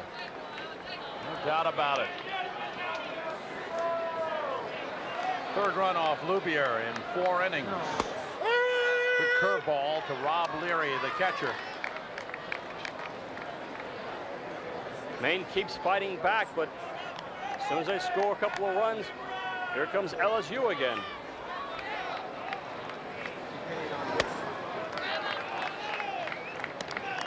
We voted Frito-Lay player of the game for each team. I think Jeff Yurton has already locked it up for LSU.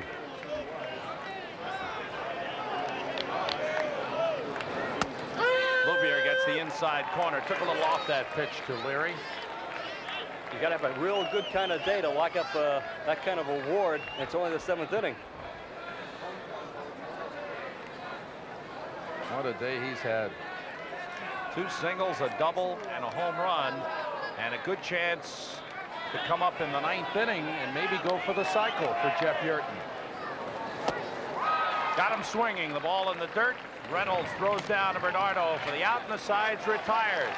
Bert Hooton pitching for the Texas Rangers, who starred for the Texas Longhorns. James Overstreet pinch hitting now for the Maine Black Bears. Lines it off the glove of Bowie into right field. A base hit. Hitting for the third baseman, Dutel, who was 0 for 2 in the ball game. Overstreet, who had a fine regional, in fact made the all-tournament team in the Northeast Regional when he played in place of Hutchinson, who had the sprained ankle. Sees the first pitch, slices it to right field. Bowie gets a glove on it, but it's hit so sharply he can't make the play. And the Bears come battling back again. 9th hit of the ball game for Maine. Back to the top of the order for Gary LaPierre, the center fielder. LSU leading 8-4. Good fastball by Greg Patterson.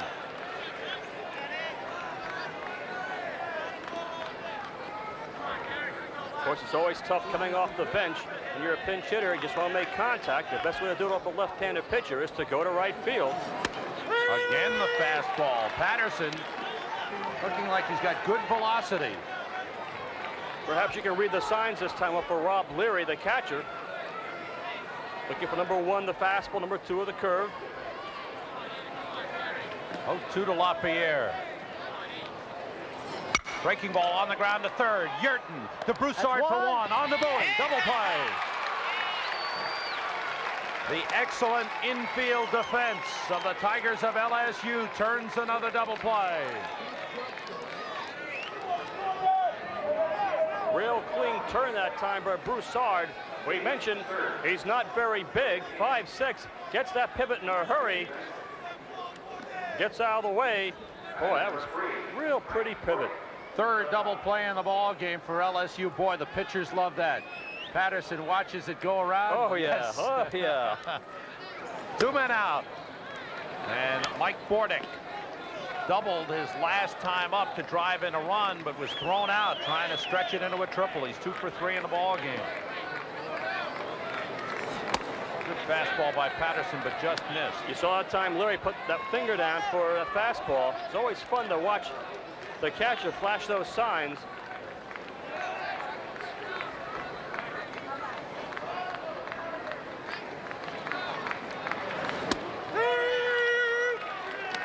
The Tigers of LSU were ranked 2nd in the nation coming into the NCAA College World Series. They looked a little tentative in the game against Loyola Marymount. I think we're seeing them play their type of game today.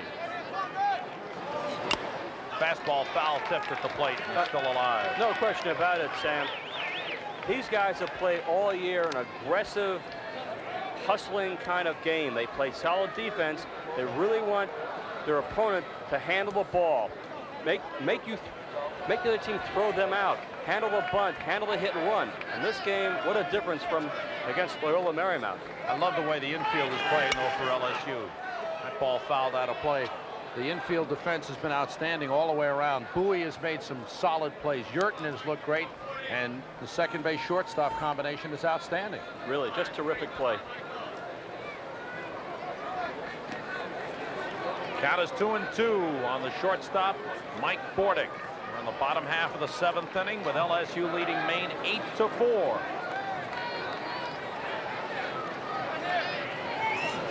Good fastball, and Patterson strikes out Mike Bordick. For the Black Bears of Maine, here's Rob Hartwig, the left fielder. On the ground is short again to Bordick. 2 men out.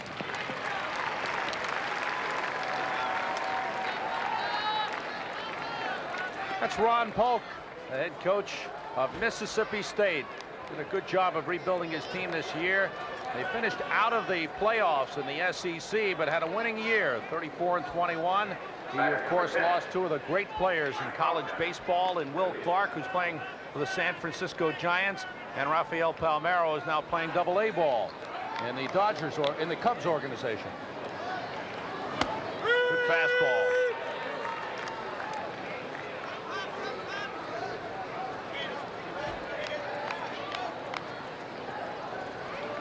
Mike Papajohn, the center fielder, is in. Still hitless in the World Series. Today, 0 for 3 today, 0 for 2. Well, the lemon and lime may not have worked for him, but it's working for his teammates. we got to talk to him about this. He's a real carnival in the field, I tell you. Hit in the air to short right field. That's Weiler. A couple of steps out on the grass. Side's retired. Good inning. Still trail 8-4 with Rick Bernardo leading it off. Bernardo's 1 for 3, a triple. He's leading off an inning for the 3rd time. We said last inning as well, you don't want your big man to lead off. If you're Maine, you want him up, of course, with men on base. That old baseball adage, you don't want other team's big man to beat you. Count is 1-1. 3, 4, and 5 in the order for Maine here in the bottom of the 8th. Hit hard to third. Yurton right there. Yurton has had a fine ball game. Irv Brown's had a fine game too. Sam, I tell you, Rick made an excellent comment and a point on Bernardo I'd like to support. This guy coils like a snake. He's got as good a wrist as anybody in this tournament. Can't believe number 7 has never been drafted. I want to see what happens tomorrow. I'm very curious too. He has outstanding wrist. You can tell when he has those arm muscles around the elbow really popping up like a Popeye. Just tremendous wrist action. Dan Kane, the designated hitter, doubled his last time up, went to right field with a pitch, and then scored in front of Bill Reynolds, who hit a 2-run homer in the 6th inning. LSU leading 8-4. The winner stays alive in the World Series and plays again Wednesday night. For the loser, it's the end of the season. So the question here is whether that plane's going to fly north to Orono or south to Baton Rouge. Good fastball. Patterson looking good. But seriously, you know, Sam Rosen, the fact is you get to the final 8 in the College World Series. All these teams are outstanding. Tremendous programs, and some fine teams didn't make it here. Texas being one of them. We can go on and on. Michigan, UCLA had a great year. Bobbled by Reveille, can't make the play. But again, there are 8 teams here, only 1 champion. But let's face it, all 8 teams here are really champions. Reveille charged with an error on this ground ball. Normally very sure after he got the glove on the wrong side of his body, peeled that ball a little bit off on his right-hand side, and it cost him that time. Sometimes he gets away with that. That time it cost him. Kane on first, and Dan Etzweiler will stand in. Etzweiler has not had a good day at the plate. Greg Patterson looking in, sophomore left-hander.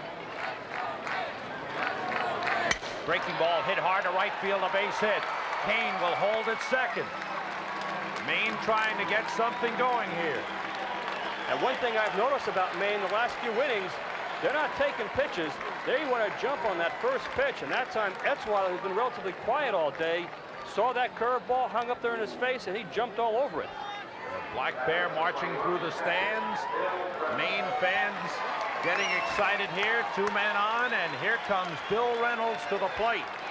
And at this point, Skip Bertman has to be thinking about the fact he's got Barry Manuel, his ace reliever, in the bullpen warming up. He's been warming for some time now. Last 2 balls hit rather sharply. Doesn't want to let Maine get back in this ball game. And of course, Reynolds, we'll see how he pitches him here. He likes that curveball. Of course, most kids like the fastball. He likes that deuce.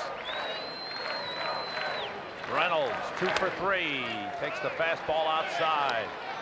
Double and homered over the left center field wall. Remember, he hit 4 home runs in a row against St. John's in the regional. 18 homers this year. Missed that pitch on the inside. Now Bertman probably knows by now, no more curveballs. You've seen 2 fastballs now from Patterson. 1 man out, runners at first and second. LSU has turned 3 double plays in the game. Looking for a ground ball again. They get the ground ball. Broussard to Reveille, 1 on the buoy. 4th double play of the game for the LSU Tigers. They turn it again, and at the end of 8, LSU leads Maine 8-4. And here's Burke Broussard. Boy, the infield defense for LSU, I think will give Reveille an exception for that error. He helped turn the double play to erase it. Well, overlooked that 1 miscue, right. but 4 double plays at critical times. That's the true test of an infield. And this young man right here turns as good a pivot as I've seen in the college ranks. So that only started without a home run. When you're 128 pounds, you're really going to have to hit him very, very hard to get a home run. Think of this guy running start. Have to hit the ball from second base. On the ground to third. Overstreet takes it in the midsection and gets him.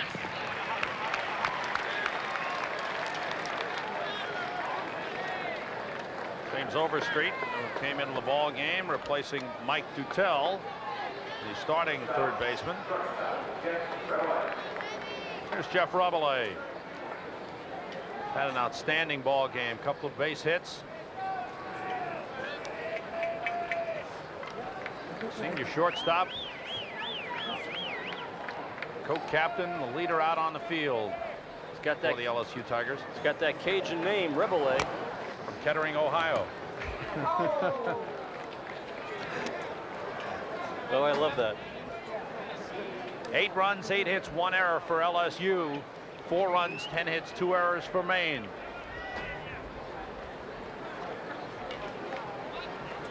You saw Rebele try a bunt again. Bertman, LSU coach, wants these kids to keep going. Don't stop now. Hit in the air. Short right field. Etzweiler goes back. Lets it go to the right fielder, Hutchinson. Smart move by Etzweiler. Gave way to Hutchinson, who called him off. It's always an easier play for the right fielder coming in than it is for the second baseman going back. There is a slight breeze here, and it is a tough sun field out there. 2 men out in the top half of the 9th inning. The Southeast Conference champions, the LSU Tigers. The ECAC champions, the Black Bears of Maine. Slider hit in the air to short left field. Bordick going out. In comes Gagne, and Gagne makes the catch. Don Hutchinson, the right fielder, leads off against Greg Patterson here in the bottom half of the 9th inning. He has to get on base somehow.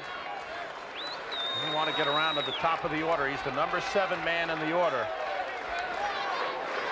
Good fastball by Patterson. Greg Patterson has done a good job. Yes, he has. Coming on in the 7th inning. Yes, he has, and he's got Manuel in the bullpen still warming up. He's been down for 3 innings now, still throwing. Good fastball again by Patterson. Foul back in the crowd. Count is 1-2.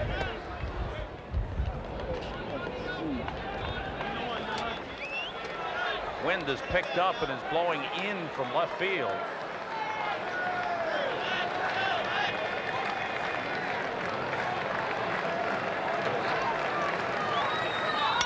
Good fastball, and Hutchinson fights it off.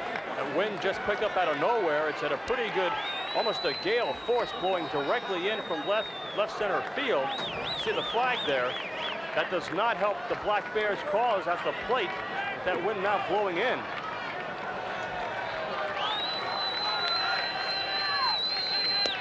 Slider missed outside. It's 2-2. Breeze must be coming out of Louisiana.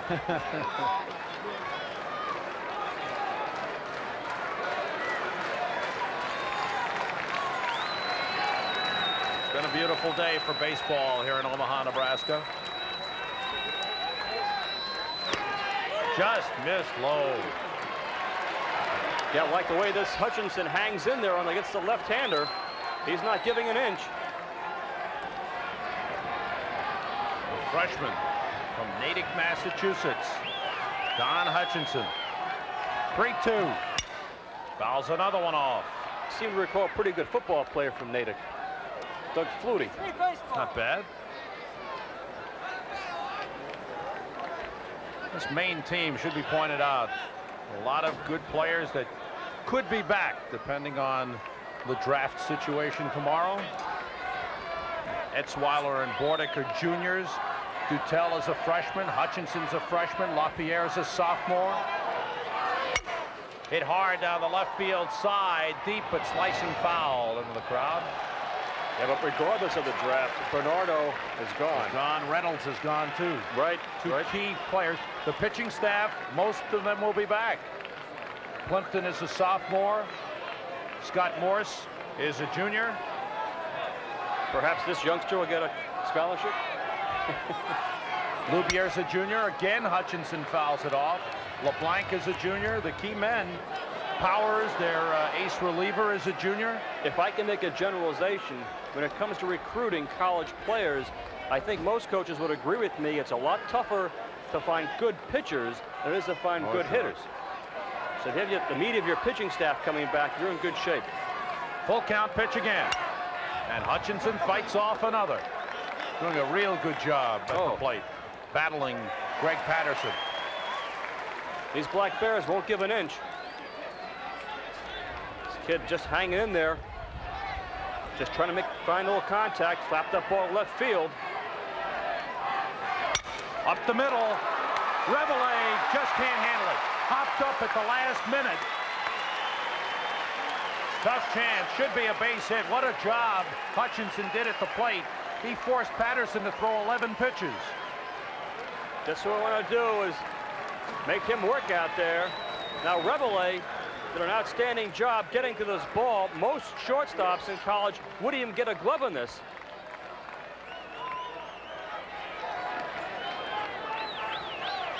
Just get by Patterson. He goes, oh, doggone, I wanted that one. That ball just hopped up at the last second. Gagne puts it on the ground, wide of third. Yurton is there, gets a force at second.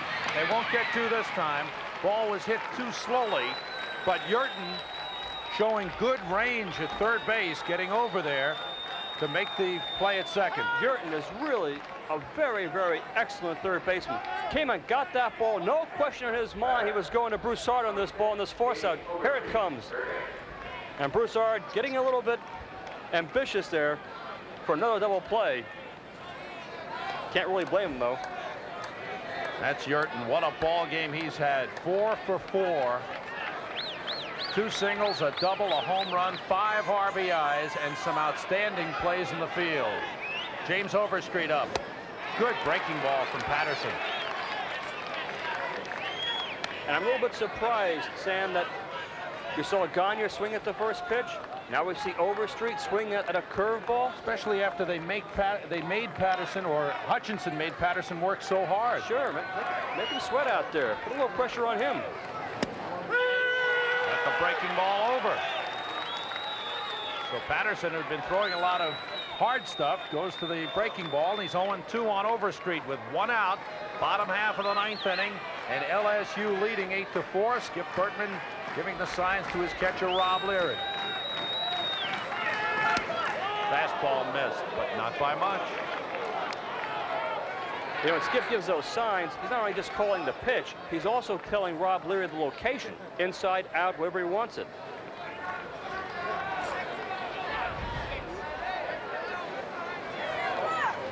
Curveball hit foul. And Skip has only called a couple of bad ones today. One was to Bill Reynolds. Yes. That Stan Lower served up, turned into a 2-run homer. Bernardo had a triple that was hit hard. Reynolds had a double in the ball game. Maine has had 11 hits, but 4 double plays for LSU have really been a big factor in the ball game. 1-2. And Overstreet fights off another curveball. That's a tough pitch to handle, that sharp breaking curveball in on the hands. Oh, that's real tough, because the only way you can hit it is to get the bat fully extended and really get your arms out. So it means you got to pick up the ball up in a hurry. Most guys can't do that. Got him on a fastball. Set up the fastball beautifully. 2 curveballs in on the hands. He fouled him.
Sophomore center fielder Gary LaPierre played left field last year. This is sophomore left-hander Greg Patterson.